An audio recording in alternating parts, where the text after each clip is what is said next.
Assume that the person you dislike the most would be wielding this power that you're suggesting. Are you okay with that? If you think about what the actual power struggle these days is, the question is, I was saying this earlier, is the executive branch going to be run by a president who has control over the branch and everything that happens in it, which is the conservative vision, right? If that's true, you got to shrink the size of the executive branch, or you have a king. So you can have total power in a smaller sphere.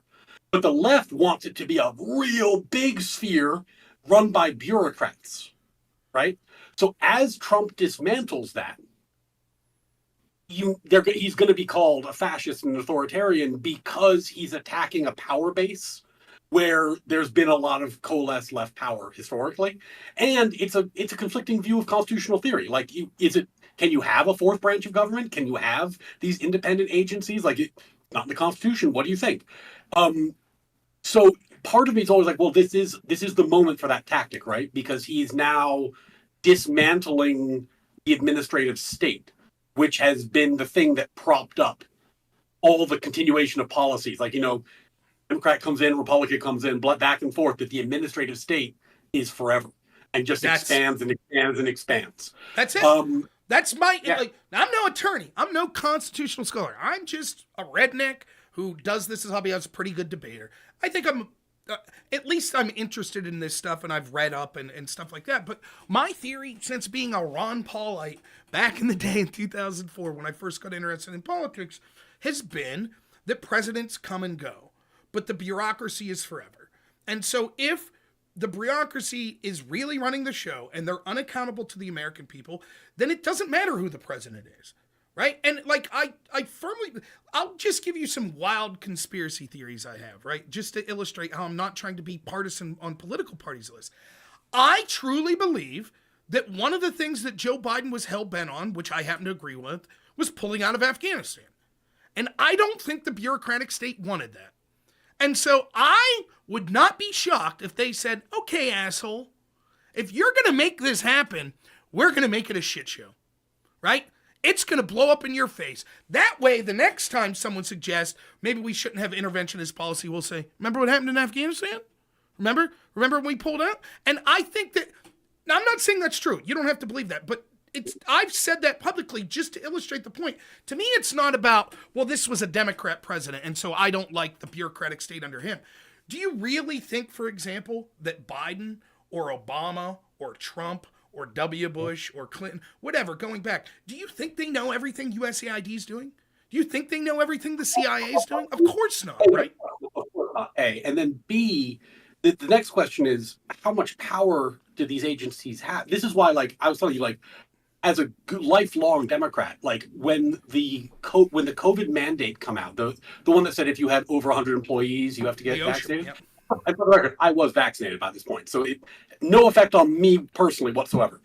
But I almost quit my job and joined a conservative litigation group like that, because they're seriously saying that OSHA, which does occupational health and safety, is now able to say, we have come up with a rule about things that might endanger workers in the air.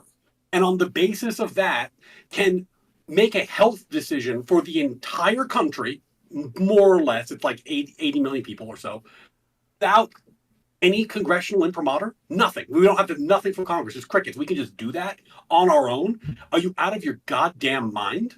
That's fucking crazy. If they could do that, there's nothing they couldn't do. Here's examples I would give to people, right? It could have been Ivor. It could have been Ivor. They could have said everyone has to take fucking ivermectin. That's right. They could say whatever the fuck they want. I'm a fat guy. They could say, well, actually, people with high blood pressure are prone to cardiac arrest. And if you're at your company and you're operating machinery and have cardiac arrest, it could hurt other people. So now everyone with a BMI over a certain point has to get their blood pressure tested every day at work or get on this experimental blood pressure medicine. Why couldn't they say that under the same premise, right? The same premise. Are we cool with that? Right?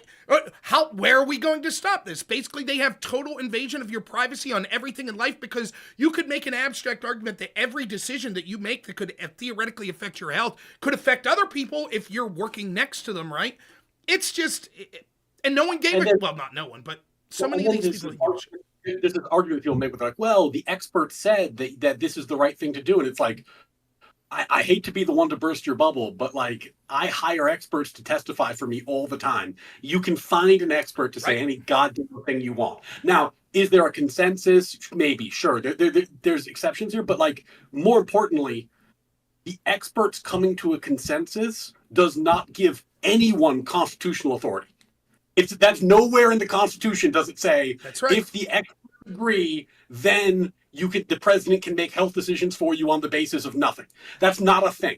And I think we have to be really careful about this shit because people are so fucking happy to expand the power of the executive branch because there's an emergency. And as a result, I looked it up before I came on here just so I knew we were going to talk about this. I think there's 44 current national emergencies. Yep. And why are there emergencies? Because the president gets extra powers in an emergency. And it's 100% in the eye of the beholder. The craziest goddamn thing was there was a border emergency during Trump's first term, which then the numbers went way up under Biden, and he rescinded. Yep. No more emergency. And I'm sure there's probably an emergency now again, and if not, there will be soon. Because it's just a thing the president can say, and they say it because they get all kinds of power. And that's how Trump reallocated funds to the border wall, because he got emergency powers. You can't, if you let the government say we get more powers in an emergency, you're going to find it's always a fucking emergency. Yeah, it was like, I remember during the pandemic, it was like Rand Paul, I can't remember what illness it was. Let's just say something like malaria. And he's like, they're still to this day on the books that were under an emergency order with malaria. There were 2 cases last year in the United States. But it's still on the books. So under this same rationale, like Trump could, let's say that's still there. I don't know that it is, but let's say that there's an emergency under malaria that just was technically left on the books. Couldn't Trump make a legal argument that's like, well, we're taking all the money from USAID because we're under a national emergency right now because of malaria? And people would say, wait, but there's hardly any cases of malaria. Well, that doesn't matter because it's on the books. And you've said during a national emergency, the president has all of these powers that they could violate your rights and they don't have to follow the legislative branch. They could just do whatever the fuck they want. Yeah, I mean, it was insane. I always, I guess I call myself libertarian adjacent. My theory is always assume that the person you dislike the most would be wielding this power that you're suggesting. Are you okay with that? If you hate Hillary, right, and you want to give Trump the right to just raid whatever religious site that he feels necessary, would you be cool with Hillary doing that? If she comes into your church with her FBI and says, we're just making sure there's no religious extremism, then why should you be cool with Trump doing that to a mosque? See the difference? Now, I'm not saying you could never raid a place of religion, but you need to have specific evidence, right? You can't just make this, well, we're in an emergency. So, and that's, for me, with COVID, it was surreal. Because it wasn't just the lefties. It was the righties. It was the constitutionalists that I was talking to that were like, well, 15 days to slow the spread.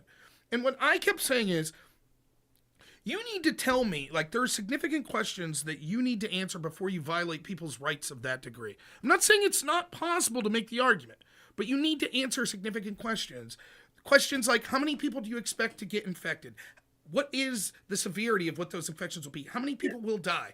The remedy that you're suggesting, how many people will that negatively affect? How many people will die of that? But most importantly, the question that needs to be answered is, where in the Constitution does it give you the right to do this? And what is the threshold for when you're allowed? Because I can envision, let's say, I talked to Lactoid about this yesterday. Let's say that Russia unleashes a dirty bomb over New York City and it kills 1 million people in day one. Does the government have the right to restrict people freedom of travel by saying, dude, you're all quarantined? Probably. Because we would say in that case, if they get out, it could literally lead to hundreds of millions of people dying. So we have to quarantine New York in this, okay? But what's the threshold for when they're allowed to do that? It's hard to get to that exact number, but when you asked, you were like, well, what's the government say about this? What did they say under COVID? They said, what do you want, grandma to die? That's what they said. They didn't even attempt to answer. They were just like, nope, there's a consensus, and you're an immoral piece of shit that's selfish. How dare you bring this up? Well, there's a case I talk about a lot, mostly because it's really relevant when I talk about presidential immunity and make people in Destiny and Peace Goes Orbit really angry, is this case called Youngstown Steel. And what it taught, it's a nightmare of a case because all the justices wrote separately. So if you ever read it, just read Justice Jackson, because it's one of those things where like all the judges have different opinions, but his is over time his was the one that matters. Okay. So we give it to like first year law students to torture them. It's a tough case to read, but basically it was back in the Korean War, and the question was, can the president nationalize the steel industry to help the war effort, right?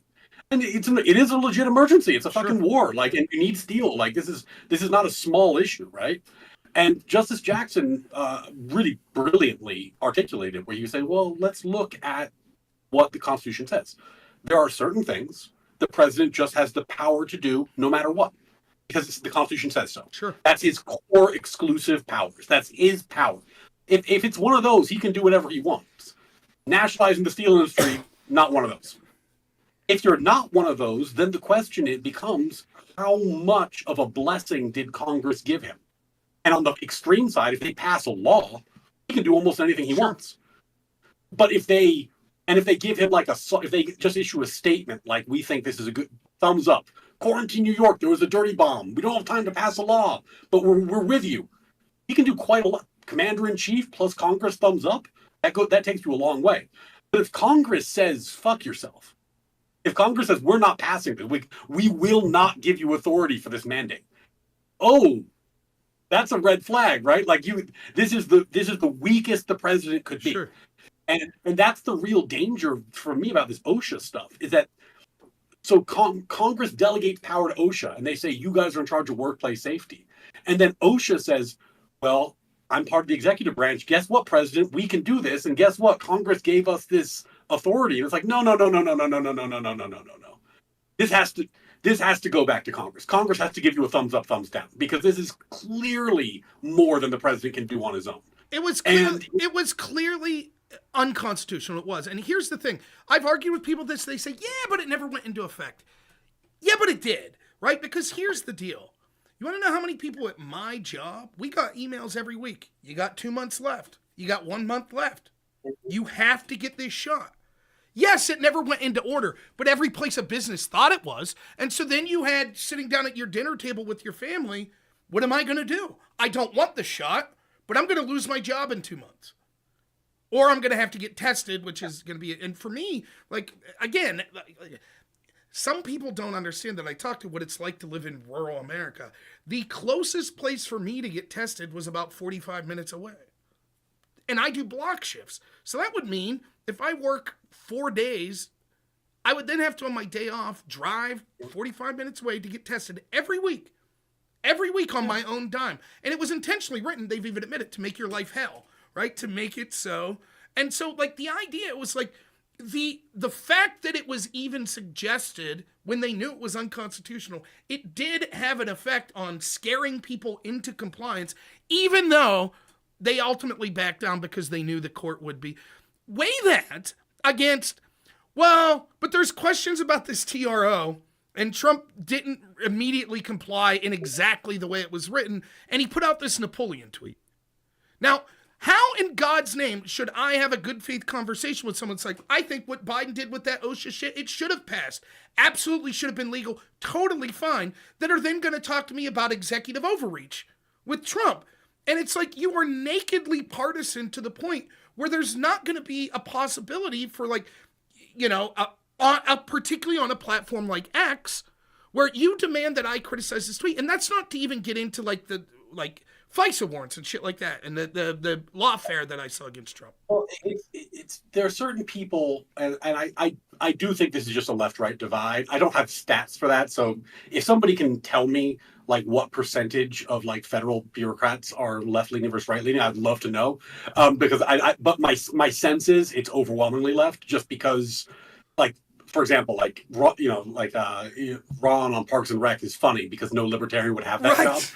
You know, like there's a certain portion of the right that just wouldn't work in a bureaucracy for ideological reasons. Well, Stephen Miller, just to answer this a little, Stephen Miller was on CNN the other day, and he said 95% of the workers at USAID donated to Democrats in the last election cycle. And Jake Tapper was like, now that's just one agency, but Jake Tapper's like, well, they have the right to do that. Well, no shit, they have the right. But because he made the claim they're overwhelmingly left, and Tapper said, we don't know that. And he's like, well, the closest we could do is look at their donations. And Well, and the point is that the left, I think, has and correctly views an entrenched bureaucracy as a power base. Mhm. And I think that I don't think they're wrong to view it that way. I think they're No, they're actually right. accurate.